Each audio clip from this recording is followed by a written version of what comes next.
Bom dia! Tô aqui ajeitando a tela. Nós hoje vamos dar prosseguimento ainda ao ponto do não saiba a sua mão esquerda, né? O que faz a sua mão direita. Tem o livro O Espírito da Verdade, que comenta sempre as passagens do Evangelho segundo o Espiritismo. E essa passagem nós fizemos o vídeo do Evangelho, nós fizemos o Estude Viva, e ficou faltando o texto do Espírito de Verdade sobre esse tema, que é fazer o bem sem ostentação, né? E está ligado também ao nosso vídeo Infortúnios Ocultos, e eu acho que é capítulo 12, não tenho certeza qual é o capítulo do Estude Viva, se é 11 ou 12. Mas está aí na playlist, eu vou reportando, fazendo o cruzamento dos vídeos, né? Os cards e tudo. Vocês vão encontrar aqui, tá? Eu deixo a referência. Então, o nome desse texto é um texto psicografado por Emmanuel, lembrando sempre que o Espírito de Verdade são autores diversos, certo? Cada texto desse comenta uma passagem do Evangelho segundo o Espiritismo, um capítulo, um item, parágrafo. E nesse caso, tem uma passagem, um texto do Emmanuel, sobre o capítulo 13, item 3 do Evangelho segundo o Espiritismo, que se chama Fazer o Bem Sem Ostentação. E o nome do texto que eu vou ler é Benefício Oculto. Não saiba a vossa mão esquerda o que oferece a direita. É a lição de Jesus que constantemente nos sugere a sementeira do bem oculto. Entretanto, é preciso lembrar que se nem só de pão vive o homem, também não se alimenta a virtude somente dos recursos materiais. Acima do benefício que se esconde para ser mais seguro no campo físico, de modo que não se firam corpos doentes e bocas famintas pelos acúlios da ostentação. Eu vou traduzir isso aqui, gente.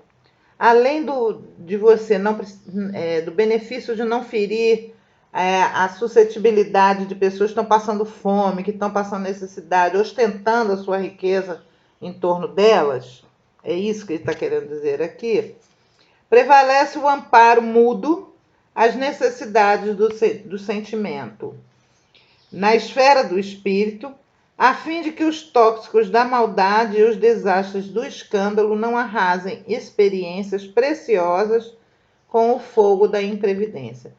Então, quer dizer, além de você ter uma caridade material, não ostentando sua riqueza ante as pessoas que estão em necessidade material, também é uma caridade você ficar mudo ante o bem que você faz espiritualmente às pessoas, sem ofendê-las, sem ostentar que você ajudou aqui, ajudou ali, que você é o melhor, que você é o santinho, certo? Até para não humilhar essas pessoas que estão sendo alvo da sua ajuda. Se percebeste no companheiro as escamas do orgulho ou da rebeldia, envolve-o no clima da humildade, socorrendo-lhe a sede imanifesta de auxílio. E se presenciaste a queda de alguém no caminho em que jornadeias, alonga-lhe os braços de irmão para que se levante, sem exagerar-lhe os desajustes com a referência insensata. Aí ele vem agora falando de outros tipos de caridade que não só a caridade material, né? Isso está lá no vídeo, que ele fala que a caridade da esmola está no Livro dos Espíritos, inclusive. A caridade da esmola é a mais fácil de se fazer, né? A caridade do espírito é que é a difícil, é você fechar o olho para o defeito de alguém, você silenciar uma maledicência. E aqui, muito bacana, nos dias de hoje, em que todo mundo se acha no direito de entrar em perfis alheios para julgar, para condenar, para xingar, para humilhar, para afrontar, é muito pertinente isso aqui, tá? Então, se você percebe num companheiro as escamas do orgulho ou da rebeldia, Em vez de você bater de frente e enfrentá-lo, envolve-o com a humildade, tá? Como é? Até porque você só vai poder falar do orgulho do outro se você já estiver trabalhando a humildade em você, né? Senão fica aquela hipocrisia da trave no olho do outro, né? Então, se percebes no companheiro as escamas do orgulho ou da rebeldia, envolve-o no clima da humildade, socorrendo-lhe a sede imanifesta de auxílio. Então, sede manifesta significa que ele tem sede de justiça, mas não manifesta. Essa manifestação se dá através do orgulho ostentado, né? Então você percebe aquela ostentação de orgulho na prática diária de um determinado ser. Então você, em vez de chamar atenção, ó, você está sendo orgulhoso, você envolve-lhe com a humildade e tenta preencher caridosamente a sede de ajuda dessa pessoa, tá? Então você pode colocá-la no seu devido lugar sem precisar agredi-la, certo? Se presenciaste a queda de alguém no caminho em que jornadeis, e isso é o que mais acontece, né? O que tem de gente aí botando o dedo na cara do outro porque você viu a queda da pessoa e você vai lá e o linchamento moral, né? Isso está muito comum hoje. No caminho que jornadeia, alonga-lhe os braços de irmão, então estende os braços, né, de irmão, para que se levante. Então, em vez de você pisar em quem está caído, pega os seus bracinhos, estende e ajuda essa pessoa a se levantar, certo? Sem exagerar-lhe os desajustes com a referência insensata. Então, sem ficar também exagerando aquilo que foi feito, que ela fez para cair. Ajuda, mas não assim, olha como eu sou magnânimo, que estou te ajudando, estou te levantando da queda. Não. Aponta, como Jesus sempre fez. Jesus nunca condenou ninguém. O que Jesus fez com a adúltera que ia ser apedrejada? Estendeu seus braços e diz: onde estão os que te condenam? Sumiram todos, Senhor. Então nem eu vou te condenar, né? Eu que teria o poder para te condenar, realmente não vou te condenar. Vai adiante e não peques mais. Então, ele era o alento, a ajuda, o soerguimento e a advertência. Não peques mais, né? Aprenda essa lição. Se um amigo aparece errado aos teus olhos, cala o verbo contundente da crítica, ajudando-o com a bênção da prece. Então, se é uma pessoa amiga, melhor do que você se indispor com um amigo fazendo uma crítica, faz uma prece por ele. E se o próximo surge desorientado e infeliz em teus passos, oferta-lhe o favor do silêncio, para que ele se reequilibre e restaure. Então, muitas vezes, a caridade não está nem em falar nem em agir, está em você silenciar, fazer uma prece. Pausa um minutinho.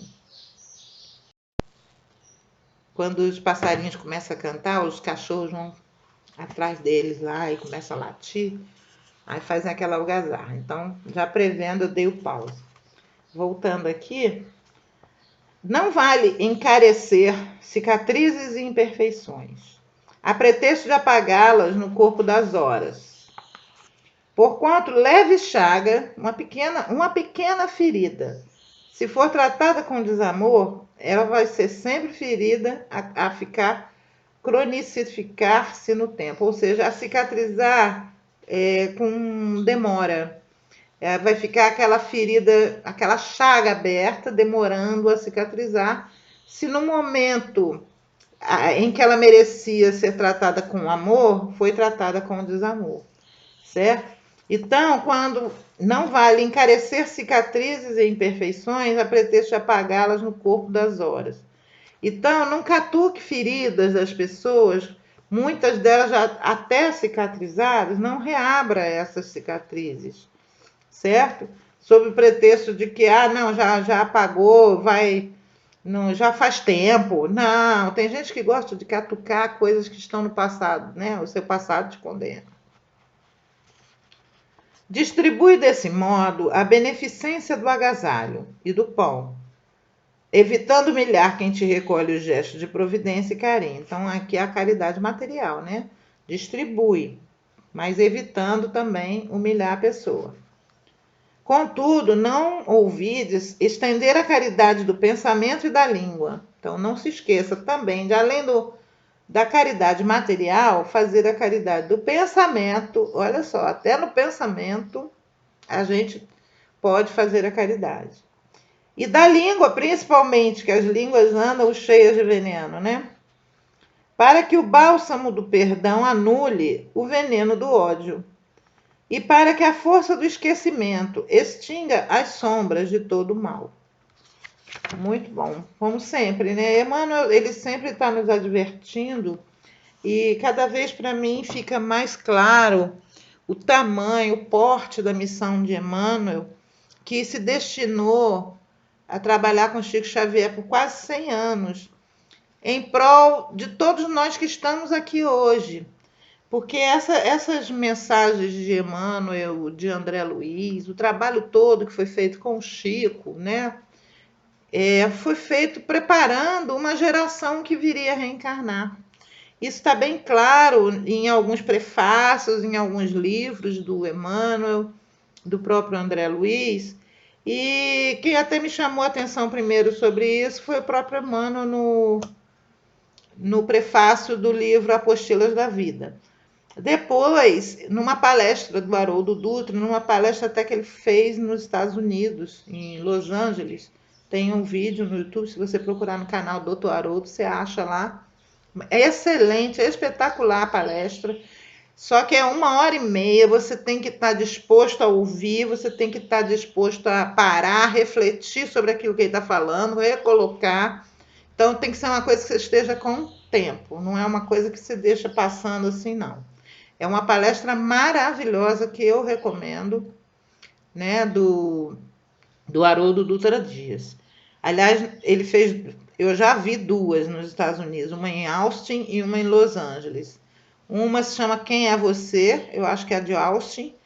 E essa que eu estou me reportando é qual a influência dos espíritos na sua vida.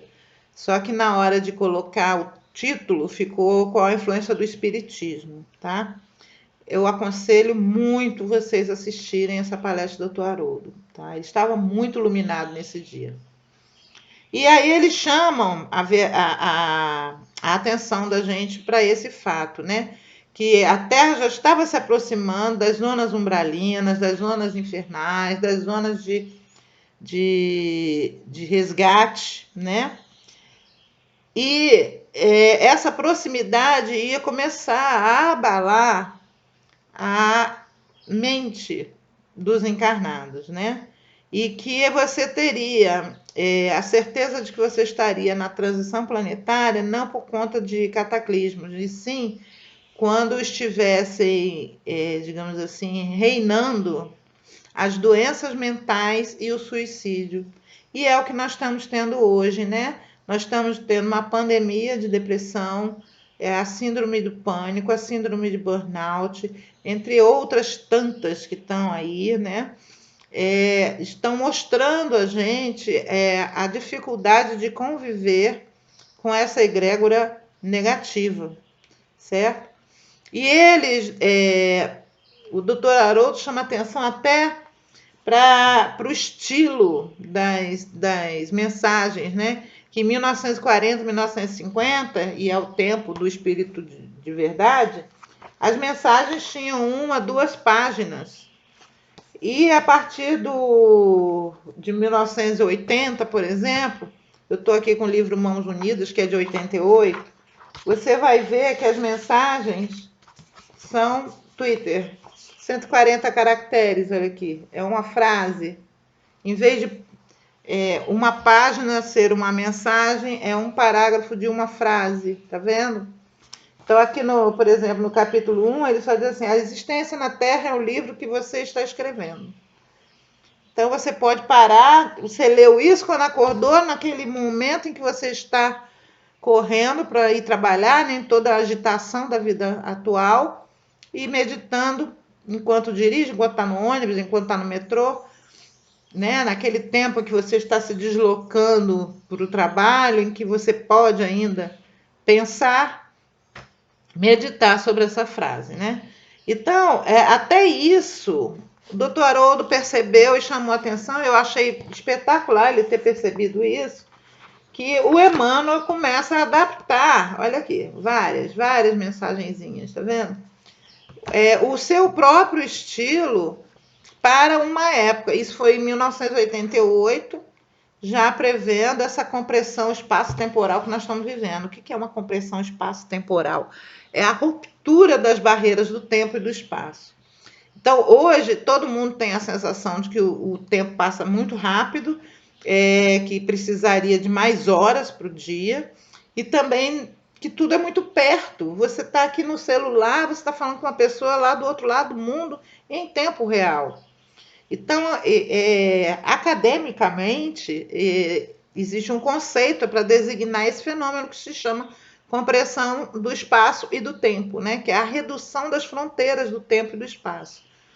Então, por exemplo, o tempo, há 100 anos atrás, há 60, 50 anos atrás, você tinha tempo de trabalho, tempo de descanso, tempo de não trabalho, né?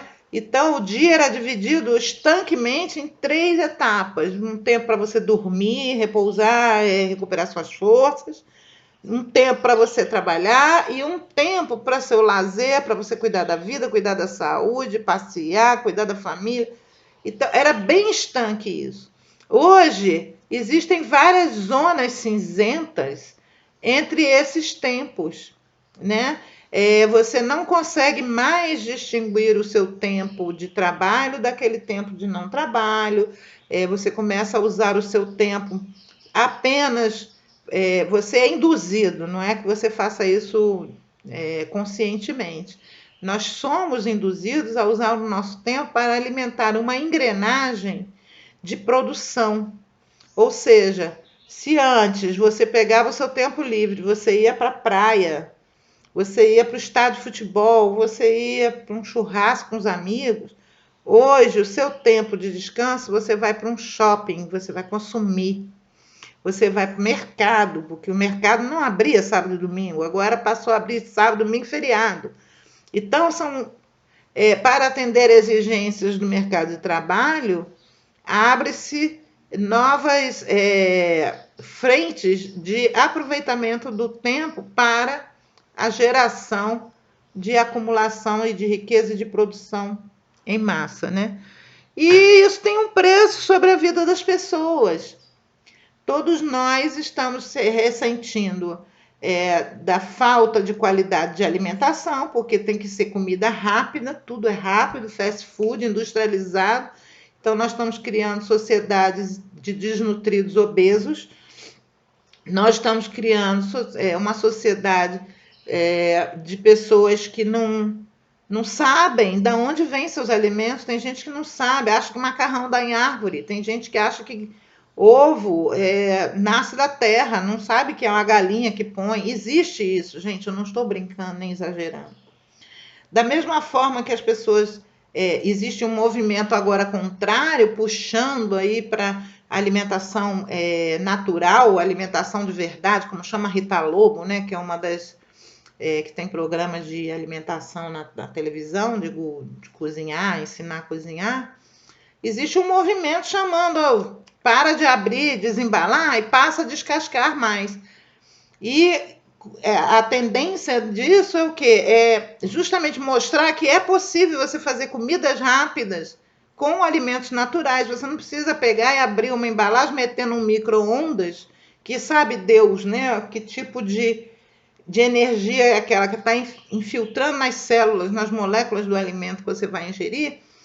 E tudo isso no longo prazo, não é uma vez na vida, outra na morte, entendeu? É no longo prazo, no dia a dia, isso fazer parte de uma rotina. Tudo isso tem consequências danosas sobre a terra, né? São embalagens, são plásticos, são resíduos de lixo que vão se acumulando e não se deterioram. Há tempo da terra se renovar. É um consumismo exagerado, isso esgota as fontes de matéria-prima, assim como também produz mais lixo. E o estilo de vida das pessoas passa a ser viver em função de produzir. Enquanto 90% da humanidade, na história da humanidade, nós produzíamos para viver, hoje nós vivemos para produzir. Então, essa lógica tem que ser chamada a atenção. O que isso tem a ver com a caridade?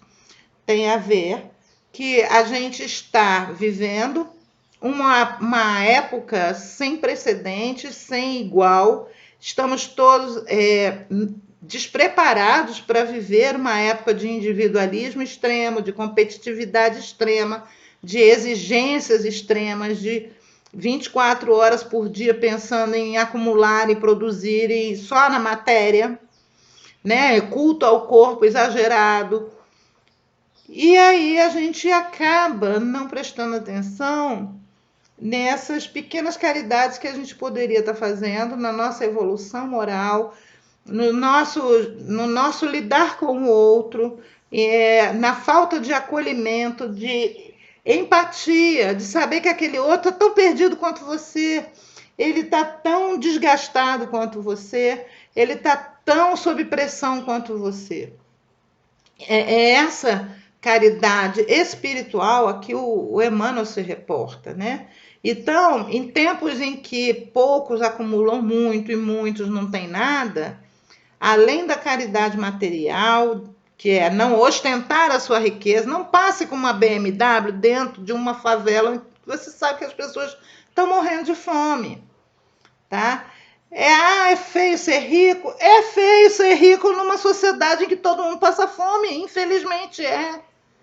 Né? Por mais que você ache que isso é normal, não é normal. A terra é de todos, a terra é para todos, né? Então, existe uma ilusão de que uma parcela da humanidade tem privilégios sobre a terra, em ocupação de espaços, em propriedade do solo, em tudo, em detrimento de um monte de outras pessoas, certo? Há que se desiludir disso. Isso é caridade, isso é caridade. Estar atento àquele outro que não tem o que você tem e que você possa preencher através do seu gesto, da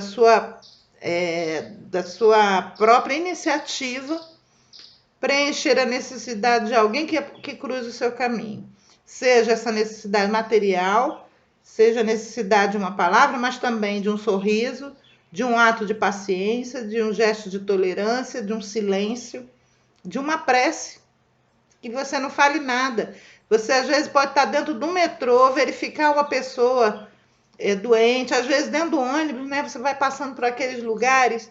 Quando eu teve uma época, quando eu morava no Rio, que eu morava em Jacarepaguá e trabalhava na Praça 15. Então, eram 2 horas dentro de um ônibus e eu passava sempre por muitas favelas no caminho, né? Não tem como chegar em Jacarepaguá sem passar por uma comunidade. E às vezes eu ficava olhando aquelas pessoas, aqueles barracos, não eram as pessoas, eram os barracos. E imaginando a quantidade de barata que não devia entrar ali naquele morro, né? Porque era bem na Grajaú Jacarepaguá, ali na serra. Ali é tipo uma floresta, a serra, né? A serra ali. E as pessoas construíam barracos no meio daquelas pedras e tudo. Então eu ficava imaginando isso. Eu falei, meu Deus do céu, eram papelões. Eu ficava imaginando quando chove, quando tá frio, né? Aquilo ali não protege a quem está ali dentro, protege mal e porcamente. E aí eu ficava me perguntando qual era o sonho que motivava aquela pessoa a acordar todo dia, porque muitas vezes eu tenho depressão, né? E nessa época eu estava no auge da depressão, da morte do meu pai e tudo.